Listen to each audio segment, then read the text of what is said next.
सालों से वीरान पड़ी वो पुरानी हवेली गांव के बाहर एक टीले पर खामोश खड़ी थी। छत की टूटी हुई खपरेलें, दीवारों पर उगी काई और जंग लगे लोहे के फाटक से छनती सरसराती हवा जैसे खुद मौत की सरगम बजा रही हो। गांव वाले कहते थे वहां कोई गया तो लौट कर नहीं आया, मगर शहर से आए 5 दोस्त रोहित, आयुष, निधि, कविता और समीर इन बातों को सिर्फ एक किस्सा समझते थे। भूत वूत कुछ नहीं होता, रोहित ने हंसते हुए कहा था। चलो देखते हैं उस हवेली में क्या है। शाम ढलने लगी थी और जैसे ही उन्होंने हवेली का फाटक पार किया, पीछे से दरवाजा खुद ब खुद चरमराकर बंद हो गया। हवेली की दीवारों ने जैसे उनकी हंसी निगल ली। अब वहां सिर्फ सन्नाटा था और एक परछाई जो उन्हें अंदर से देख रही थी। मुझे हमेशा से एडवेंचर पसंद रहा है, लेकिन इस बार जो मैंने और मेरे दोस्तों ने किया उसने मेरी जिंदगी हमेशा के लिए बदल दी। मैं कमल हूं। हमारे ग्रुप में 5 लोग थे। मैं, मेरा बचपन का दोस्त विनय, पूजा, राधा और दिव्या। हम पांचों हमेशा कुछ ना कुछ नया करने की प्लानिंग करते रहते थे और इस बार हम दूर किसी नई जगह घूमने का प्लान बना रहे थे। विनय ने एक दिन मुझसे कहा, भाई सुना है डूंगर घर गांव में एक बहुत पुरानी हवेली है जिसे लोग साया हवेली कहते हैं। सुना है वहां पर कोई भटकती आत्मा है? मैंने हंसते हुए कहा, तू भी ना यार, ऐसी बातें लोग बस डराने के लिए बनाते हैं और वैसे भी भूत प्रेत कुछ नहीं होते। लेकिन विनय को तो जैसे हवेली देखने का भूत सवार हो गया था। उसने पूजा से कहा, चलो ना यार, एक बार तो जाकर देख ही सकते हैं, एडवेंचर ही होगा। वैसे भी तुम लोग डरते क्यों हो? पूजा थोड़ी घबराई हुई थी पर उसने मान लिया। मैंने और राधा ने सोचा कि चलो कुछ नया देखने को मिलेगा। दिव्या तो हमेशा एडवेंचर के लिए तैयार रहती थी। उसने फौरन हामी भर दी। आखिरकार सब ने तय कर लिया कि हम इस वीकेंड डूंगर घर गांव जाएंगे और उस हवेली को देखेंगे जिसका नाम ही साया हवेली था। तो हम सभी अपनी गाड़ी में बैठकर से डूंगर घर के लिए निकल पड़े। रास्ता तो काफी सुंदर था, चारों तरफ खेत खलिहान और दूर दूर तक फैला रेगिस्तान। लेकिन जैसे जैसे हम डूंगर घर के पास पहुंचने लगे, रास्ते में एक अजीब सी खामोशी छा गई। विनय ने गाड़ी चलाते हुए मजाक में कहा, लगता है हवेली की साया का असर यहां से ही शुरू हो गया। सबने हल्की फुल्की हंसी में बात टाल दी, लेकिन सच कहूं तो दिल में थोड़ा डर तो था। पता नहीं क्यों गांव की तरफ बढ़ते ही एक अजीब सा माहौल महसूस होने लगा था। सड़कें वीरान थीं और दूर दूर तक कोई इंसान नजर नहीं आ रहा था। जब हम गांव पहुंचे तो सबसे पहले हम एक छोटे से ढाबे पर रुके। हम सभी को भूख लगी थी तो सोचा कुछ खा लिया जाए। ढाबे का मालिक एक बूढ़ा आदमी हमारे पास आकर बैठ गया। उसने हमसे पूछा, कहां से आ रहे हो बच्चों? मैंने जवाब दिया, से आए हैं अंकल, बस गांव घूमने आए हैं। सुना है यहाँ एक पुरानी हवेली है, वो देखने का इरादा है। उस बूढ़े का चेहरा अचानक से गंभीर हो गया। उसने हमें बड़े ध्यान से देखा, जैसे वो कुछ बताना चाह रहा हो पर डर भी रहा हो। फिर उसने धीमी आवाज में कहा, कांता हवेली वहां जाने का इरादा है, मना कर रहा हूं, मत जाओ वहां। पूजा ने घबरा कर पूछा, क्यों अंकल, ऐसा क्या है उस हवेली में? उस बूढ़े ने गहरी सांस लेते हुए कहा, वहां एक आत्मा भटकती है। हवेली के मालिक ने कई साल पहले एक औरत कांता को मार डाला था। उसकी आत्मा अब भी हवेली में कैद है। कई लोग गए पर वापस नहीं लौटे। मैं कहता हूं तुम लोग वापस चले जाओ, वह जगह ठीक नहीं है। अब यह सुनकर हमारे ग्रुप में थोड़ी खामोशी छा गई। पूजा और राधा के चेहरे पर डर साफ दिख रहा था। मैंने विनय की तरफ देखा। वो थोड़ा असहज तो लग रहा था, लेकिन अभी भी उसका जिद्दीपन कायम था। विनय ने मुझसे कहा, यार ये सब बस गांव वालों की बातें हैं। ऐसी कहानियां हर पुरानी हवेली के साथ होती हैं। हम लोग बस जाकर देखते हैं और फिर लौट आते हैं, ज्यादा अंदर नहीं जाएंगे। मैं भी थोड़ा सोच में पड़ गया था, लेकिन फिर हमने सबको मना लिया कि हम हवेली चलेंगे। डर तो था पर साथ ही एक अजीब सी उत्सुकता भी थी कि आखिर वहां क्या है। खाने के बाद हम गांव में घूमने लगे। गांव में कई लोग हमें घूर रहे थे, शायद क्योंकि बाहर से आने वाले लोग कम ही आते थे। घूमते घूमते हमें गांव का पुराना मंदिर दिखा, जहां पर हमें एक पुजारी मिला। मैंने सोचा चलो इस पुजारी से भी हवेली के बारे में पूछते हैं। पुजारी ने जब हमारा सवाल सुना तो उसने भी गंभीर चेहरा बना लिया। उसने कहा, तुम हवेली जा रहे हो, कांता की आत्मा अभी भी वहां कैद है। ठाकुर सिंह ने उसके साथ बहुत बड़ा अन्याय किया था। हवेली में जाने का मतलब है उस आत्मा के गुस्से का शिकार बनना। दिव्या ने पूछा, लेकिन ठाकुर ने ऐसा क्या किया था? पुजारी ने हमें कांता की कहानी सुनाई। कांता एक खूबसूरत महिला थी जो उस हवेली में आई थी। ठाकुर उस पर मोहित हो गया था, लेकिन जब कांता ने उसकी गलत इच्छाओं का विरोध किया तो उसने उसे मार दिया और हवेली में उसकी लाश छुपा दी। तब से उसकी आत्मा वहां कैद है और हर पुरुष को अपने वश में करने की कोशिश करती है। पुजारी ने कहा, बहुत से लोग वहां गए पर कोई वापस नहीं आया। तुम लोग भी मत जाओ, ये मेरी आखिरी चेतावनी है। लेकिन हम लोग एडवेंचर के मूड में थे। चेतावनियों के बावजूद हमने तय किया कि हम हवेली जाएंगे और बस एक नजर डालकर लौट आएंगे। हमने सारे चेतावनियों को नजरअंदाज कर दिया था और हवेली जाने का इरादा पक्का कर लिया था। आखिरकार एडवेंचर ही तो चाहिए था। गांव वालों की बातें और डराने वाले किस्से हमारे लिए सिर्फ रोमांच को बढ़ाने वाले मसाले थे। पूजा और राधा थोड़ी घबराई हुई थी, लेकिन मैं और विनय एकदम तैयार थे। दिव्या हमेशा की तरह बेफिक्र थी। वह तो किसी भी एडवेंचर के लिए सबसे पहले तैयार हो जाती थी।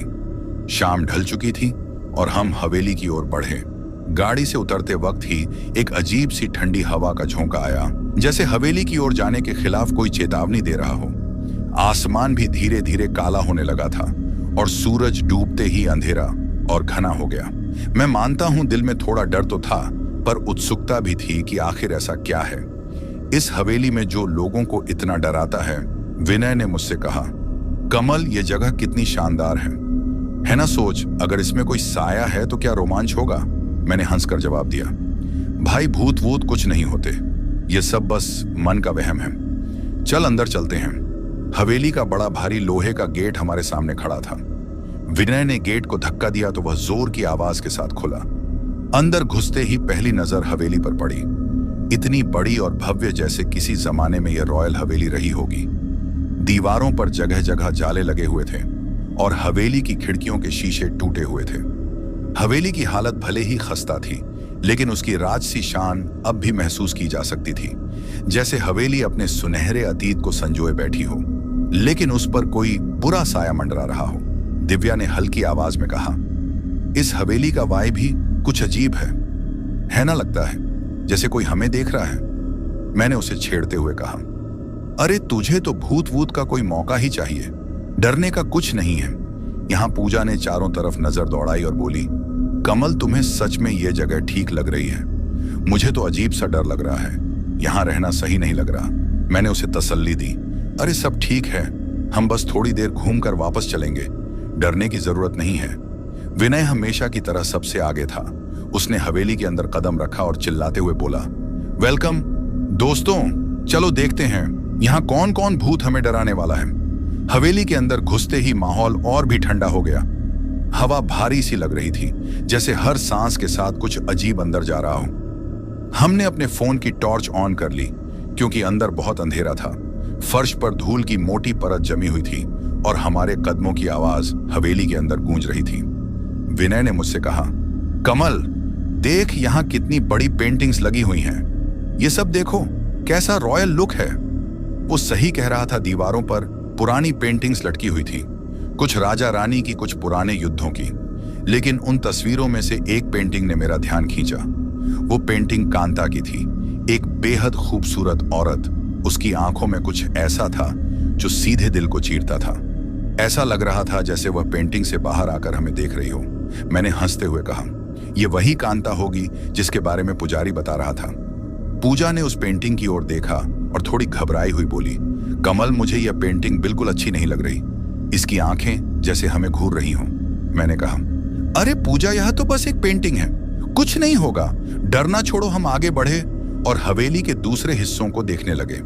कमरे बड़े बड़े थे और हर कमरे में वही वीरानी फैली हुई थी। दीवारों पर धूल जमी थी, छत से मकड़ियों के जाले लटक रहे थे।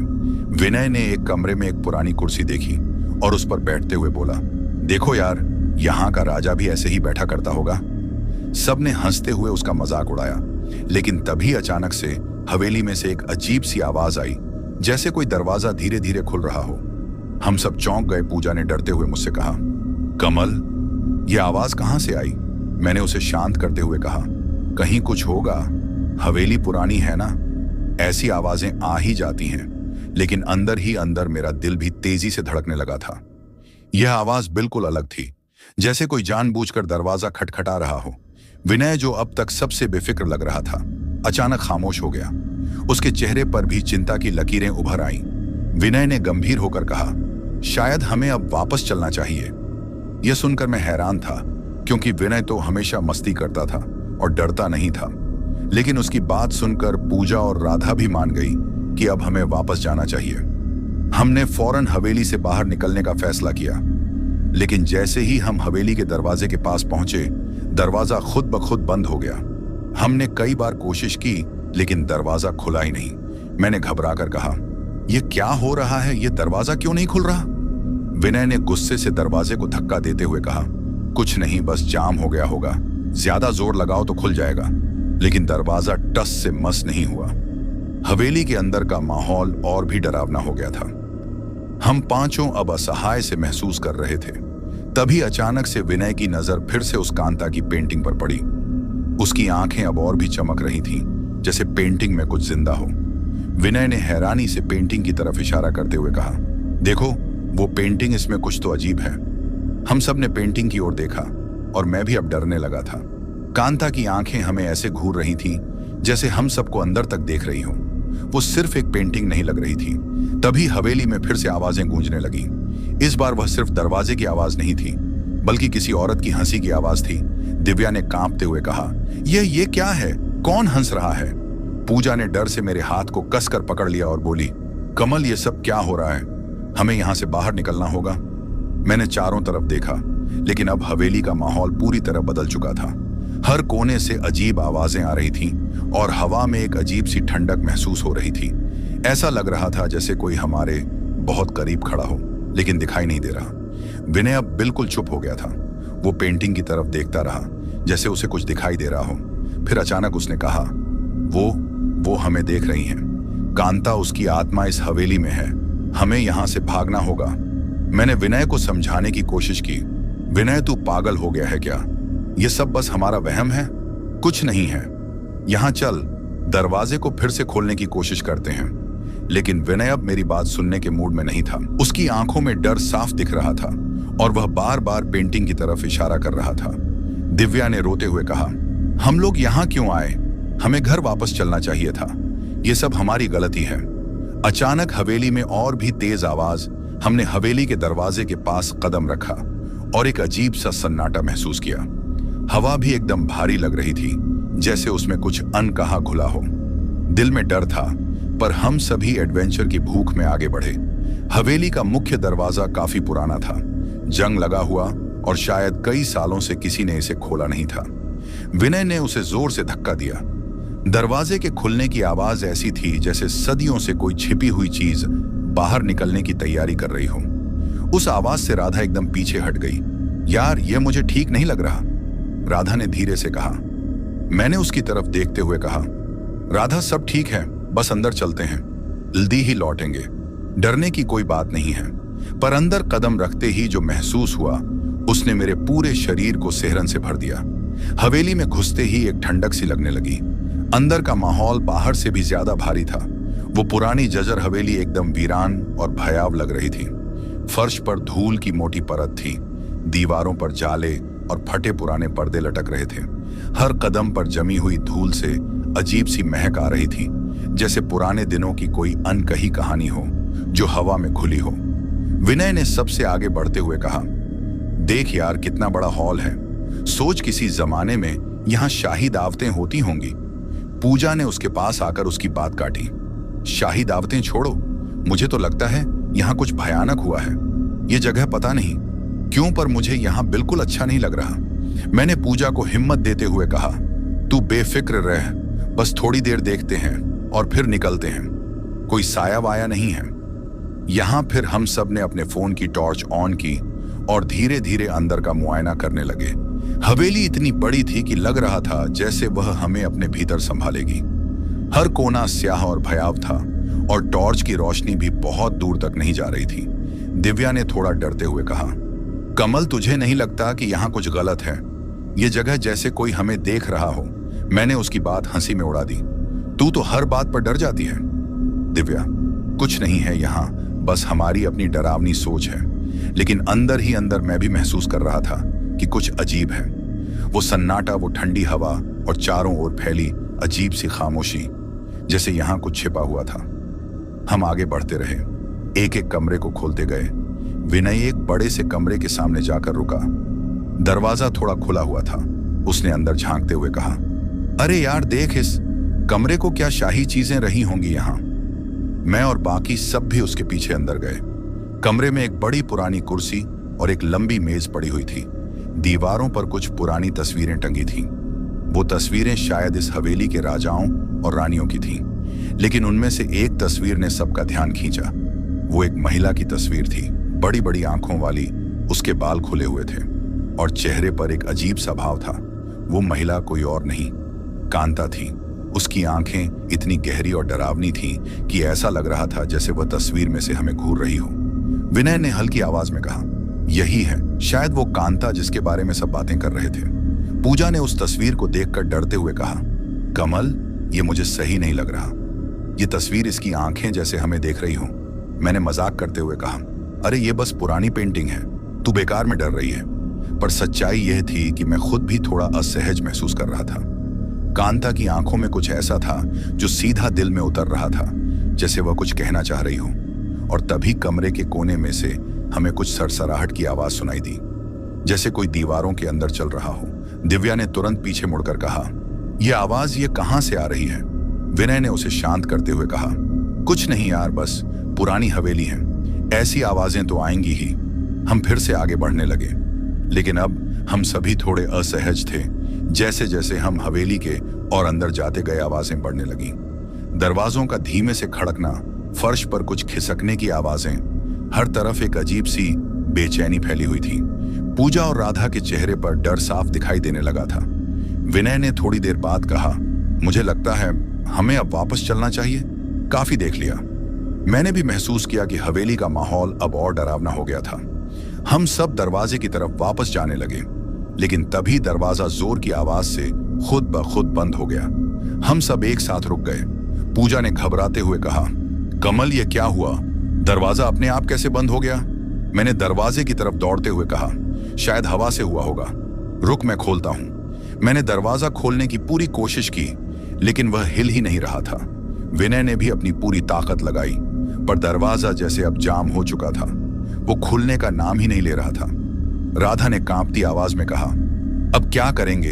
हम यहां फंस गए हैं। मैंने खुद को शांत रखने की कोशिश करते हुए कहा, कुछ नहीं हुआ है, दरवाजा बस जाम हो गया है। हम कोई दूसरी खिड़की या दरवाजा ढूंढेंगे। हम सब वापस मुड़े और हवेली के अंदर दूसरी तरफ जाने लगे, लेकिन अब हवेली में आवाजें और भी तेज होने लगी थीं। हर कदम पर हमें महसूस हो रहा था जैसे कोई हमारा पीछा कर रहा हो, हमें घूर रहा हो। कर्ण, जो अब तक सबसे बेफिक्र था, अब भी खामोश और गंभीर था। तभी हम उस कमरे के पास पहुंचे जहां कांता की तस्वीर लगी थी। इस बार विनय अचानक से तस्वीर के सामने रुक गया और एक तक उसे देखने लगा। उसकी आंखें तस्वीर में जमी हुई थीं, जैसे वह किसी गहरी सोच में खो गया हो। मैंने उसे झकझोरते हुए कहा, विनय क्या कर रहा है? चल जल्दी बाहर निकलते हैं। लेकिन विनय ने मेरी बात नहीं सुनी। वो बस तस्वीर की तरफ देखता रहा और फिर धीरे से बुदबुदाया, वो हमें देख रही है, वो अब भी यहां है। यह सुनकर मेरी रूह कांप गई। तू क्या बकवास कर रहा है? ये बस एक पेंटिंग है, चल यहां से। लेकिन विनय अब एकदम अलग दिख रहा था। उसकी आंखों में डर और हैरानी थी। ऐसा लग रहा था जैसे उसने सच में कुछ देखा हो। विनय की हालत देखकर मुझे अजीब सा डर महसूस होने लगा। वो जो हमेशा मजाक उड़ाता था, अब खुद एकदम बुत बनकर चुपचाप कांता की तस्वीर को घूर रहा था। उसकी आंखें एकदम खाली और चेहरा सफेद पड़ चुका था, जैसे किसी ने उसकी सारी हिम्मत खींच ली हो। मैंने उसे फिर से हिलाते हुए कहा, विनय सुन, क्या कर रहा है? तू चल, यहां से निकलते हैं। लेकिन वह मेरी बात सुन ही नहीं रहा था। उसकी नजरें बस तस्वीर पर जमी हुई थी, जैसे वह किसी अदृश्य शक्ति के वश में हो। पूजा ने डरते हुए मेरे पास आकर कहा, कमल, ये क्या हो गया विनय को? यह ऐसे क्यों कर रहा है? मैं भी समझ नहीं पा रहा था कि विनय को अचानक क्या हो गया। कुछ ही पल पहले तक वह सब कुछ चिढ़ा रहा था और अब इस तरह बेजान खड़ा था। मैंने फिर से उसका कंधा पकड़कर झोरा, विनय उठ, यह कोई मजाक नहीं है।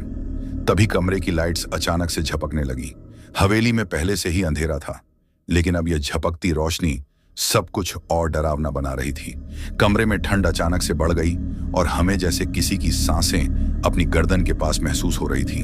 मेरे रोंगटे खड़े हो गए। दिव्या ने कांपती आवाज में कहा, कमल, मुझे यहाँ कुछ ठीक नहीं लग रहा। कुछ तो है यहाँ। मुझे भी यह एहसास हो रहा था कि कुछ सही नहीं है, पर इस वक्त विनय की हालत और भी बुरी हो रही थी। वो अब भी पेंटिंग को घूर रहा था और उसकी आंखों में एक अजीब सी चमक आ गई थी, जैसे वो कांता के वश में आ चुका हो। पूजा ने फिर घबरा कर कहा, विनय प्लीज कुछ बोल। तभी विनय ने अचानक से बेहद धीमी और अजीब आवाज में कुछ बुदबुदाना शुरू किया। उसकी आवाज एकदम अलग लग रही थी, जैसे वह खुद नहीं कोई और बोल रहा हो। वो धीमे धीमे कुछ शब्द दोहरा रहा था, लेकिन उन शब्दों का कोई मतलब नहीं निकल रहा था। वो कुछ संस्कृत जैसी भाषा में था जो हमने कभी नहीं सुनी थी। मैंने उससे जोर से कहा, विनय क्या बकवास कर रहा है? हमें डराने की कोशिश मत कर, चल यहां से निकल। लेकिन वो रुका नहीं। उसकी आवाज और भी गहरी होती जा रही थी और उसकी आंखें अब और चौड़ी हो गई थीं। उसने बिना हमारी तरफ देखे पेंटिंग की तरफ इशारा किया और फिर जोर से हंसा। उसकी हंसी इतनी डरावनी थी कि मुझे लगा कि मेरा दिल धड़कना बंद कर देगा। और तभी पेंटिंग की आंखें अचानक से लाल हो गईं, मानो वो हमें घूरते घूरते अब हमसे नाराज हो गई हो। पूरे कमरे में अजीब सी हलचल होने लगी। दीवारों पर लगी पेंटिंग्स हिलने लगी, फर्श जैसे कांपने लगा। अब हम सबकी सांसें अटकी हुई थीं। पूजा ने घबराकर मेरा हाथ पकड़ लिया और कांपते हुए कहा, कमल, ये क्या हो रहा है? यहां से बाहर निकलो प्लीज। मैंने फौरन विनय की तरफ देखा, लेकिन अब वो विनय नहीं लग रहा था। उसकी हंसी और तेज हो गई थी। उसकी आंखों में अब डरावनी चमक थी। उसने धीरे धीरे मुड़कर हमें देखा और उसकी मुस्कुराहट ने मेरे पैर छून कर दिए। वो किसी और की तरह हंस रहा था, जैसे वह हमारे साथ नहीं बल्कि हमें डराने के लिए ही वहां खड़ा था। उसकी आंखों में कुछ बुरी नीयत साफ नजर आ रही थी। दिव्या ने डर के मारे चीखते हुए कहा, कमल, ये विनय नहीं है, ये कुछ और है। उसकी बात सुनकर मैंने एक पल को अपनी ही आवाज को खो दिया। विनय सच में अब विनय नहीं लग रहा था। उसकी बॉडी का पोस्चर, उसके हाथों का हिलना, उसके चेहरे की वो घिनौनी मुस्कान, यह सब कुछ ऐसा था जैसे कोई और उसके अंदर आ गया हो। वो अब एक इंसान नहीं बल्कि किसी अदृश्य शक्ति का गुलाम बन चुका था। मैंने विनय को पकड़ने की कोशिश की, लेकिन तभी वह अचानक से पीछे हट गया। उसकी हंसी अब गूंज रही थी और हवा में उसकी आवाज की खौफनाक गूंज से पूरा कमरा सिहरने लगा। हम सब सकते में खड़े थे और फिर कमरे की लाइट्स पूरी तरह बंद हो गई। एकदम घुप अंधेरा। उस अंधेरे में सिर्फ विनय की हंसी गूंज रही थी और तभी एक औरत की आवाज हमारे कानों में गूंजी। वो आवाज धीमी मगर बेहद डरावनी थी। तुम यहां क्यों आए हो? मेरे पूरे शरीर में जैसे कोई बिजली दौड़ गई। वो आवाज हवेली की दीवारों से आ रही थी। मेरे दिमाग ने सोचने की कोशिश की कि यह बस कोई भ्रम है, लेकिन मेरे दिल ने मान लिया था कि हम अब किसी बुरे साए के चंगुल में फंस चुके थे। पूजा ने जोर से चिल्लाते हुए कहा, कमल, हमें यहां से निकलना होगा, कुछ भी करके निकलो। मैंने तेजी से दरवाजे की तरफ भागा, लेकिन दरवाजा बंद था। मैंने पूरी ताकत से उसे खोलने की कोशिश की, पर वो जैसे जाम हो चुका था। दिव्या और राधा अब डर के मारे चीखने लगी थी और विनय अब अजीब तरह से कमरे के बीच में खड़ा होकर मुस्कुरा रहा था। उसकी मुस्कान इतनी भयानक थी जैसे किसी पागल इंसान की। तभी उस भयानक आवाज ने फिर से कहा, तुमने मेरे घर में कदम रखा है, अब कोई नहीं बच सकता। मैंने पलट कर देखा और वहां ठीक हमारे सामने एक परछाई थी। वो धीरे धीरे आकार ले रही थी। उसके लंबे बाल, सफेद साड़ी और लाल आंखें, उसकी शक्ल वो वही थी। कांता तस्वीर से निकलकर अब हमारे सामने खड़ी थी। उसकी आंखें हमें सीधा देख रही थीं और उसके होठों पर वही मुस्कान थी जो विनय के चेहरे पर थी।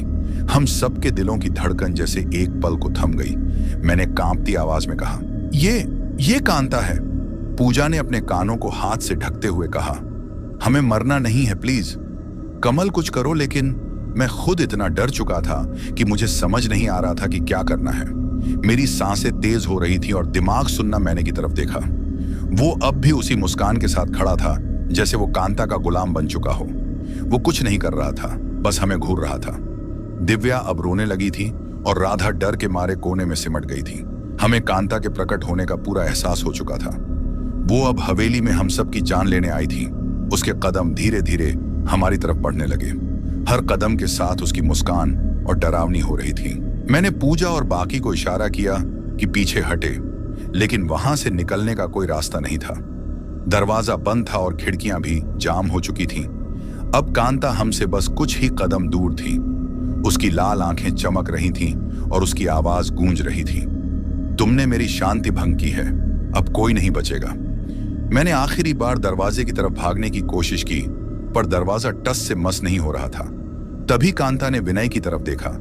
विनय अचानक से उसकी तरफ बढ़ा, जैसे वह अब पूरी तरह से उसके वश में था। विनय का कांता की तरफ बढ़ना ऐसा था जैसे वह पूरी तरह से उसके काबू में आ चुका हो। उसकी चाल में अब इंसानीपन नहीं था, बल्कि वह किसी कठपुतली की तरह बिना सोच समझ के उसके इशारे पर चल रहा था। मैंने पूजा का हाथ कसकर पकड़ लिया और मेरे अंदर अजीब सा डर बैठ गया था। विनय, जो मेरा सबसे अच्छा दोस्त था, अब हमारे सामने किसी और का गुलाम बन चुका था। उसकी हरकतें, उसकी आंखों की वो डरावनी चमक और उसके चेहरे की वो सर्द मुस्कान, सब कुछ एक बुरे सपने जैसा था। पूजा ने कांपते हुए धीरे से कहा, कमल अब क्या करेंगे? वो उसे ले जाएगी। मैं भी समझ नहीं पा रहा था कि क्या करूं। विनय अब कांता की तरफ बढ़ता जा रहा था और कांता की लाल आंखें और भी भयानक होती जा रही थीं। ऐसा लग रहा था जैसे उसने उसे पूरी तरह अपने वश में कर लिया हो। और तभी अचानक विनय ने रुककर हमें देखा। उसकी आंखों में अब वह पुरानी दोस्ती नहीं थी।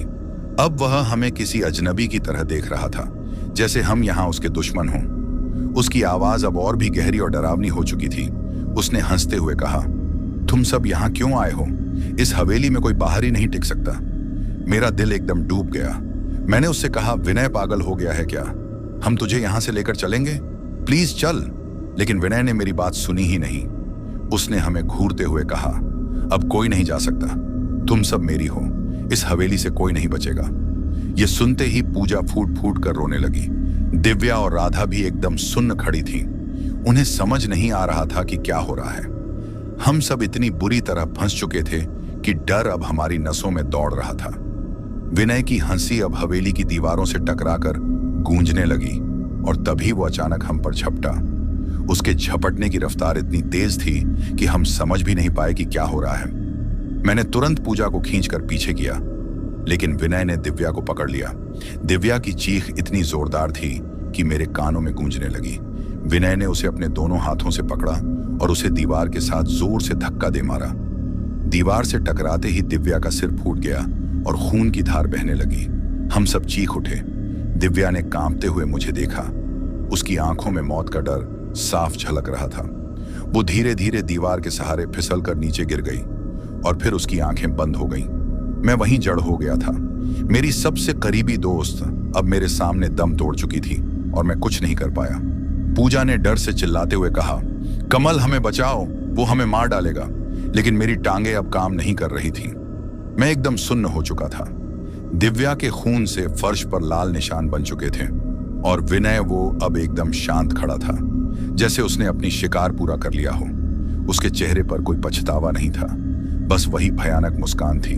वो कांता के बिल्कुल पास खड़ा था, जैसे दोनों अब एक हो चुके हों। मैंने पूजा और राधा को पीछे हटने का इशारा किया।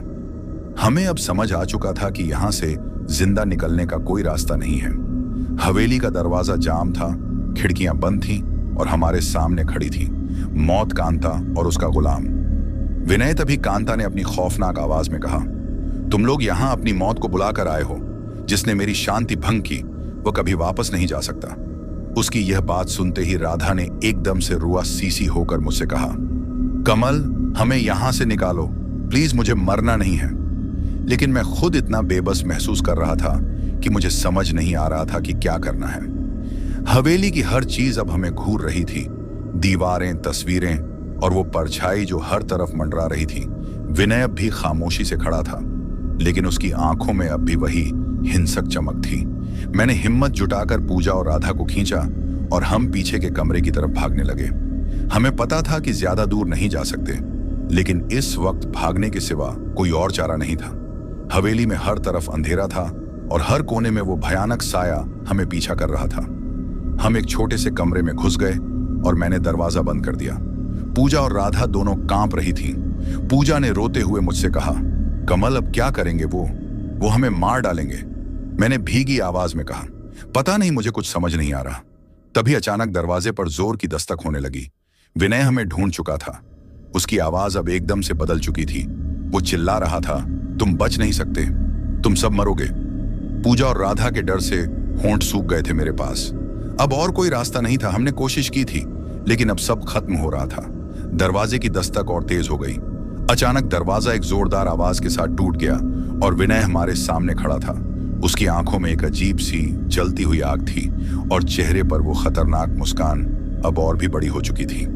मैंने एक आखिरी बार पूजा और राधा की तरफ देखा, लेकिन उनसे कुछ भी कहने की हिम्मत नहीं हुई। विनय अब हमारी तरफ बढ़ रहा था और उसके चेहरे पर मौत की परछाई साफ दिख रही थी। दरवाजा जैसे ही टूटा, विनय सामने खड़ा था। उसकी आंखों में अजीब सी चमक थी और उसका चेहरा पहले से भी ज्यादा डरावना लग रहा था। मुझे उस पर बिल्कुल भी विश्वास नहीं हो रहा था कि यह वही मेरा दोस्त विनय है। ऐसा लग रहा था जैसे उसके अंदर अब वो इंसान नहीं बचा जिसे हम जानते थे। उसकी जगह अब कोई और शक्ति थी जिसने उसकी पूरी पहचान छीन ली थी। मैंने पूजा और राधा को पीछे खींचा, लेकिन अब मुझे समझ नहीं आ रहा था कि भागे कहां।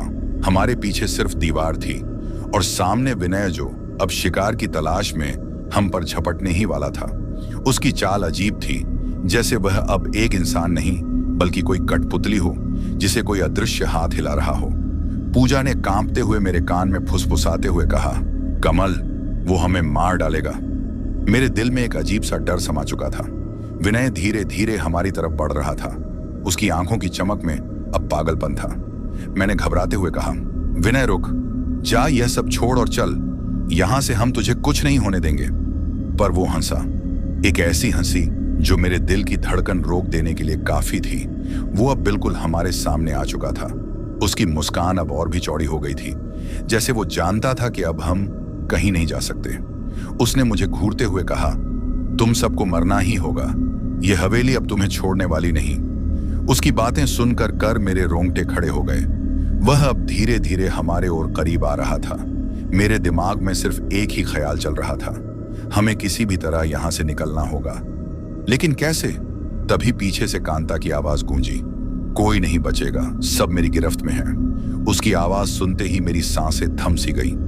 मैं मुड़ा तो देखा, वो हवेली के कोने से धुंधली सी परछाई की तरह हमारी तरफ बढ़ रही थी। उसके लंबे काले बाल, लाल आंखें और सफेद साड़ी की छवि मुझे आज भी याद है। वो धीरे धीरे हवा में तैरती हुई हम तक पहुंच रही थी, जैसे उसे कोई जल्दी नहीं थी।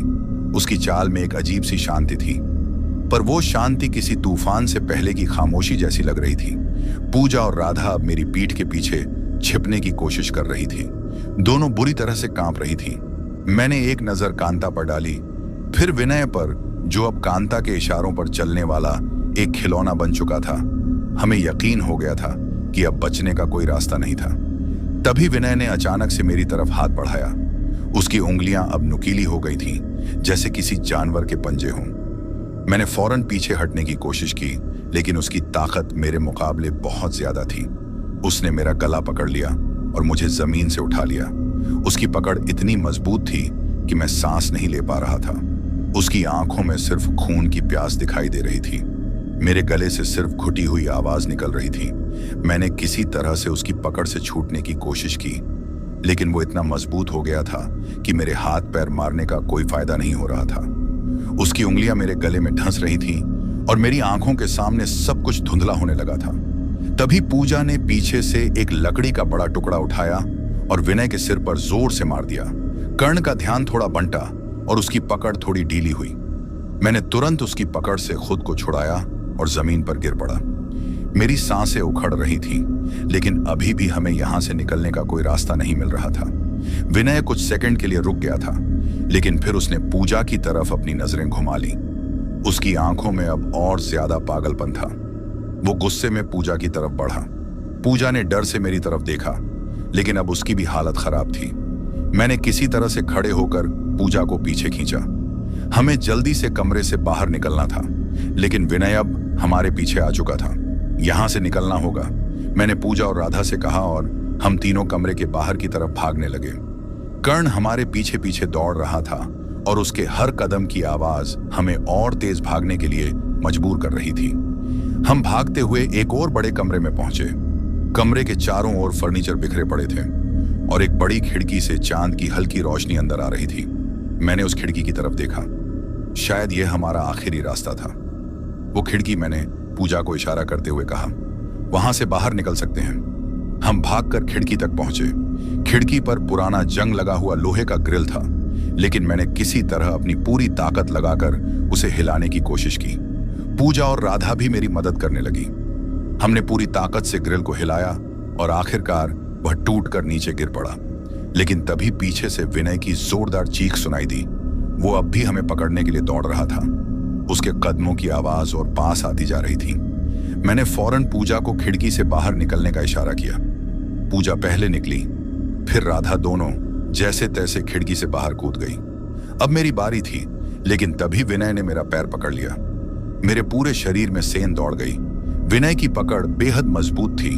उसकी आंखों में अब केवल नफरत और खून की प्यास थी।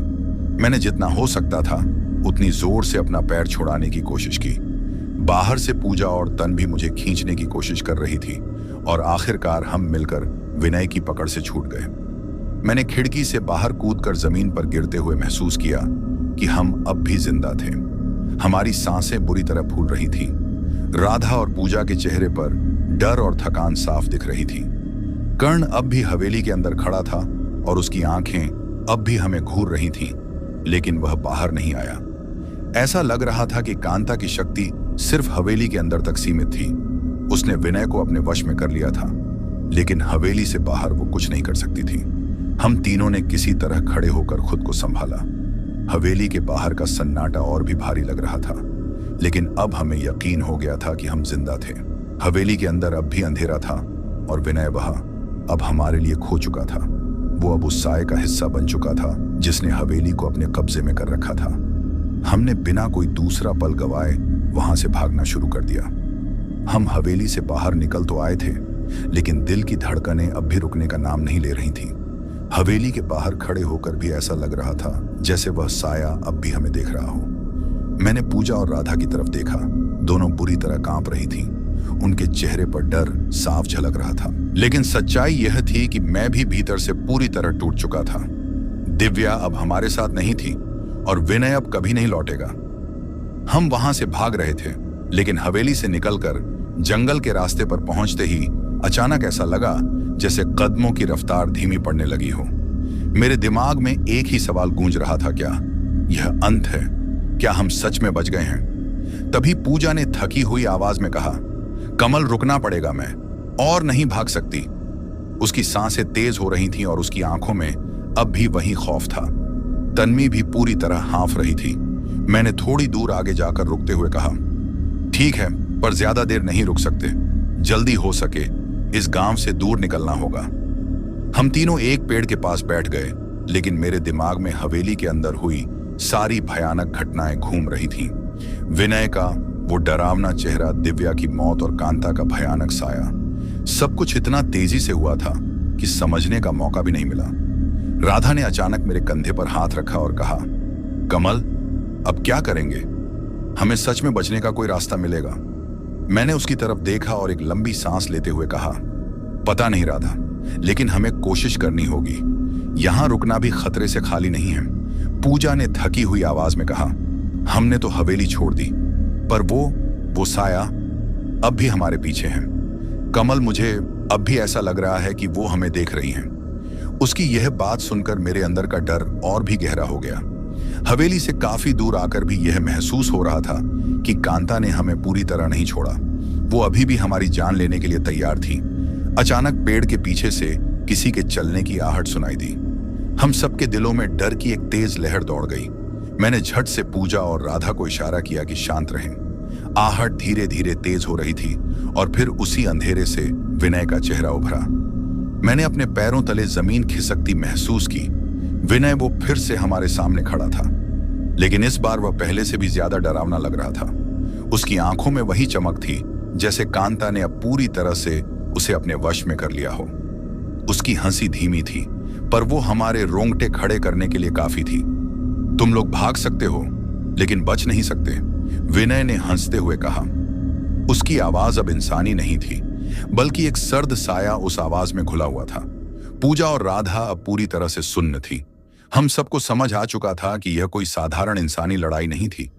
हम किसी और ही शक्ति से टकरा रहे थे, एक ऐसी शक्ति जिसने विनय को अपना गुलाम बना लिया था।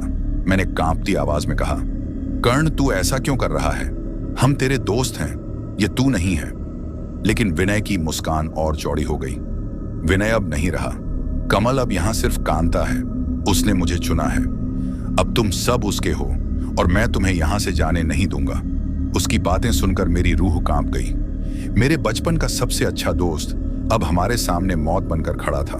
मैं जानता था कि अब यह सब खत्म करने का वक्त आ चुका था, लेकिन कैसे कांता ने उसे पूरी तरह अपने वश में कर लिया था और अब हमारे पास ज्यादा समय नहीं था।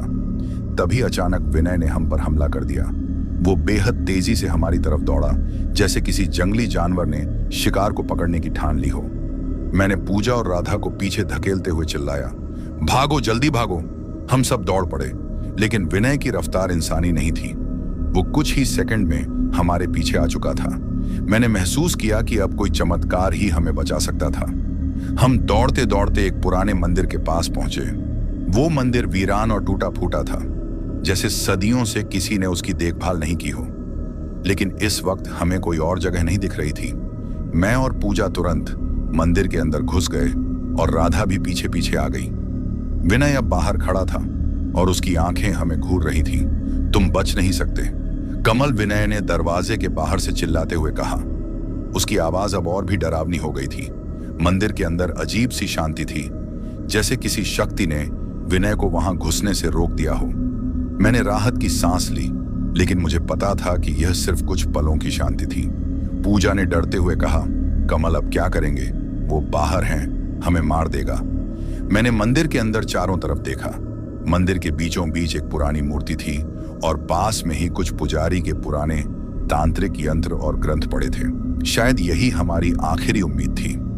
पूजा, राधा, मैंने हिम्मत जुटाते हुए कहा, हमें इन तांत्रिक यंत्रों का इस्तेमाल करना होगा। शायद यही कांता को रोकने का तरीका है। राधा ने घबराते हुए कहा, तू पागल हो गया है। हमें सबके बारे में कुछ भी नहीं पता। अगर कुछ गलत हुआ तो हम सब मर सकते हैं। हम पहले ही मरने के कगार पर हैं। मैंने चीखते हुए कहा, हैं, कुछ तो करना होगा, वरना वो हमें मार देगा। हम तीनों ने जल्दी जल्दी उन यंत्रों और मंत्रों को पढ़ने की कोशिश की। मैंने जितना हो सका उतनी जल्दी मंत्रों को समझा। बाहर विनय भी हमारे दरवाजे पर दस्तक दे रहा था और हर बार उसकी आवाज और तेज होती जा रही थी। मेरी सांसें थम चुकी थी, लेकिन अब यह हमारा आखिरी मौका था।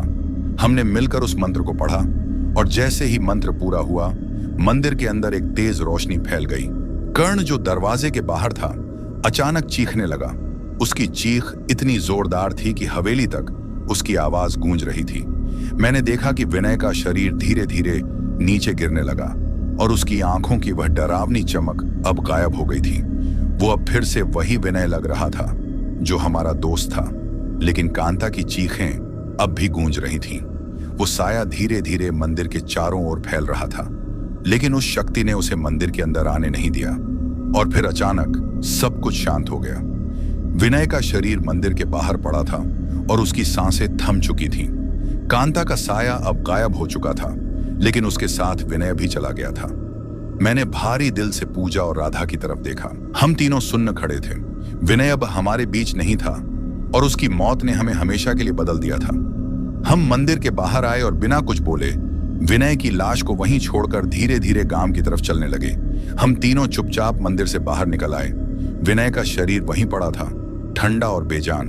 उसकी आंखें अब बंद थीं और चेहरे पर कोई भाव नहीं था। वो चेहरा जो कभी मेरा सबसे अच्छा दोस्त हुआ करता था, अब सिर्फ एक खोई हुई आत्मा की तरह दिख रहा था। पूजा और राधा ने कुछ नहीं कहा, और सच कहूं तो कहने के लिए हमारे पास अब कुछ बचा भी नहीं था। हम तीनों एक ऐसी लड़ाई से होकर आए थे जिसने हमें भीतर से पूरी तरह से तोड़ दिया था। रात अब और भी गहरी हो चुकी थी और हवेली की तरफ देखने की हिम्मत मुझ में नहीं बची थी।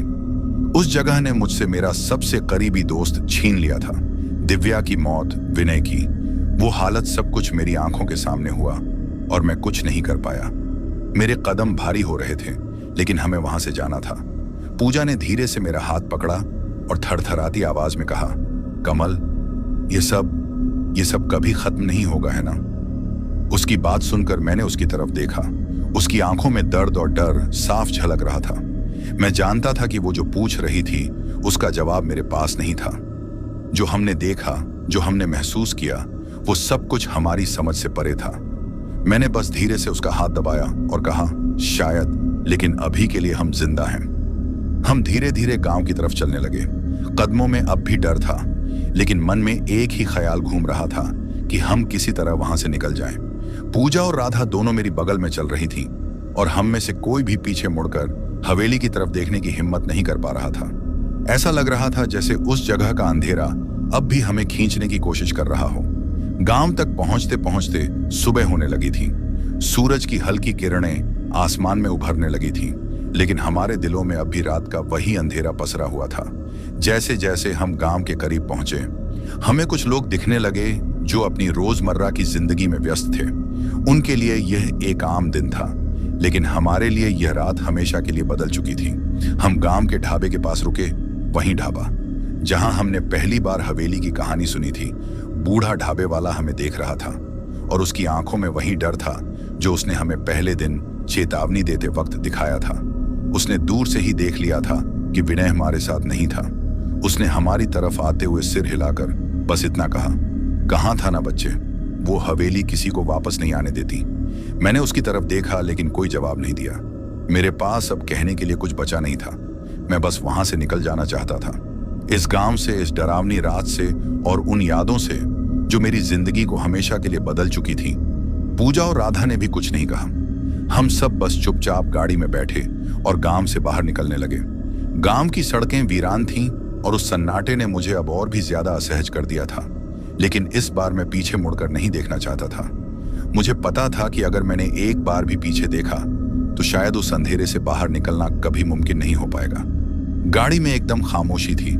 राधा खिड़की से बाहर देख रही थी और पूजा अब भी मेरे पास चुपचाप बैठी थी।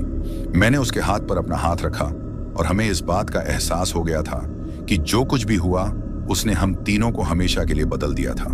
हमने अपने सबसे करीबी दोस्तों को खो दिया था और यह साया हमारे साथ शायद हमेशा रहेगा। जैसे ही हम गांव से बाहर निकले, मेरे दिमाग में विनय और दिव्या की तस्वीरें बार बार घूमने लगी। उनकी मौत का खौफनाक मंजर, विनय का बदलता हुआ चेहरा और कांता की वह भयानक लाल आंखें, सब कुछ मेरे अंदर कहीं गहराई तक समा चुका था। मैं जानता था कि यह डर मुझसे कभी पीछा नहीं छोड़ेगा। मैंने गाड़ी की रफ्तार तेज कर दी, जैसे इस अंधेरे से भागने की कोशिश कर रहा था। लेकिन सच्चाई यह थी कि हम इससे कभी भाग नहीं सकते थे। ये डर, ये खौफ, ये यादें, ये सब अब हमारी जिंदगी का हिस्सा बन चुकी थी। हम शहर की तरफ बढ़ रहे थे, लेकिन मैं जानता था कि मेरे मन में एक सवाल हमेशा रहेगा, क्या हम सच में बच गए हैं या फिर कांता का साया अब भी हमारे साथ है। हमारी हर सांस में, हमारे हर ख्याल में यह सवाल मुझे हमेशा सताता रहेगा, क्योंकि जो कुछ हमने देखा उसे कभी भूला नहीं जा सकता।